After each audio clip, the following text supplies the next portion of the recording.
Welcome folks, this is Wear and Tear, yet another outdoor and gear review channel. Today I want to review my new kayak that I got to take out this summer quite a few times. We have spent quite a few miles on the kayak and we were able to test it out. I bought it used, so it already had some miles on it before we even got it.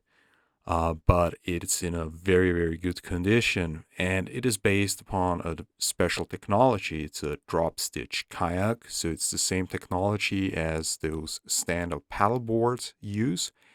It's based upon three chambers, so you have the side chambers and you have the floor. You pump up those three chambers, I think about 10 psi, so it's super hard. And super durable. You can even stand in the boat just like on a stand-up paddleboard. So it's a very rigid inflatable. It's not like those old inflatables that are always a bit soft and you certainly could not stand in such a boat, but it's actually very rigid. It's very close to a rigid non-inflatable kayak in many ways.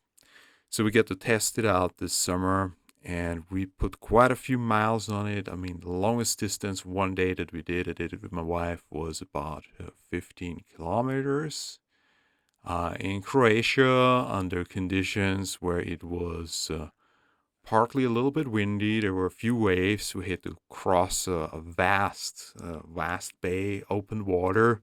So I was pretty excited to do that, but I saw that it was easily possible. The kayak is very fast. It is very maneuverable, although it is affected by currents and the wind. So you have to work pretty hefty on one side or the other side, depending on where the wind and the current comes from.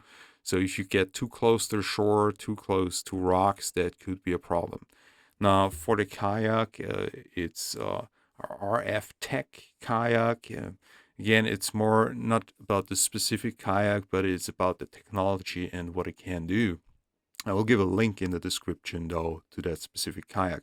Now the kayak is almost 5 meters long, 70 centimeters wide. It has a capacity of 317 kilograms, so about 650 pounds that it can carry. Two adults and enough luggage, enough stuff for the way I want it for snorkel trips. It has plenty of space for all my gear. It has some drain holes to get the water out easily after you do a longer leg on your kayak tour and you collect some water through paddling alone or because you get some waves into the boat, which can happen.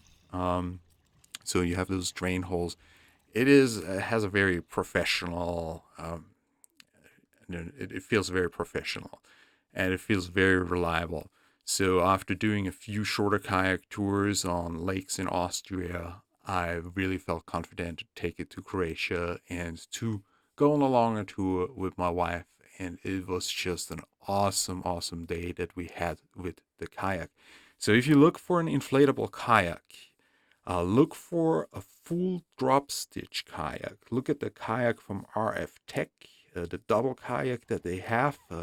It's new. It runs 700. I got it used for 450.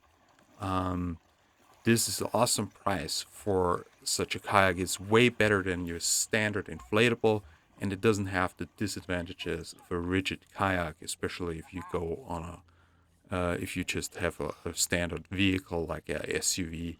So the inflatable kayak, even though it's a drop stitch kayak and is pretty heavy, it doesn't take too much space away in a vehicle. It's a solid package that you can carry on your back. So I hope you liked that review and that idea regarding kayaking. This was Wear and Tear, over and out. How do you enjoy your slave labor, dear? uh, the kayak is great. Okay, we have come a far way.